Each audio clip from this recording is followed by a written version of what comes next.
ক্লাসে তোমাদের সবাইকে স্বাগতম। আমি সোহেল স্যার চলে আসলাম নতুন ক্লাসে নতুন টপিক নিয়ে। এসএসসি 2027 যারা ইংলিশ ভার্সনে আসো, দেখো তোমাদের ফাংশনাল একটা ম্যাথ অর্থাৎ ফাংশনাল একটা প্রবলেমের ম্যাথ আমি সলিউশন করে দিচ্ছি।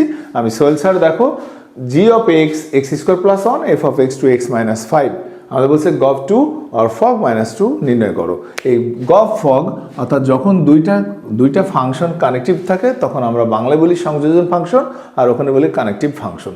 তো এখানে আমাদের যে ব্যাপারটা দেখো, আমরা যদি গভ নিয়ে আসি জি ও এফ গভ, দেখো প্রথম টাইম হলো জি অফ এফ অফ এক্স। তো my dear students, F of x মানে কি?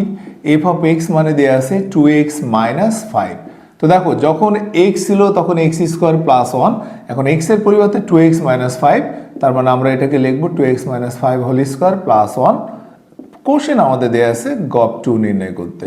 এক্স এর পরিবর্তে 2 বসাই দাও, 2 বসাই দিলে দেখো এখানে কি আসে প্লাস 1, অর্থাৎ minus 1 whole square plus 1, like that. এটার অ্যান্সার হলো 2।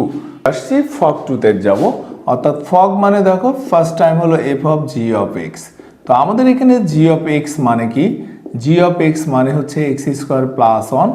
নাও F of x 2, F of x x এর পরিবর্তে আমাদের বসবে এক্স স্কোয়ার প্লাস 1 মাইনাস 5।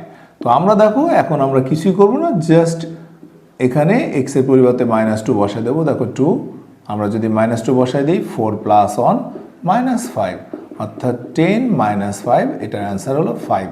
তাহলে এইভাবে গভ 2 ফগ মাইনাস 2 বের করতে পারি।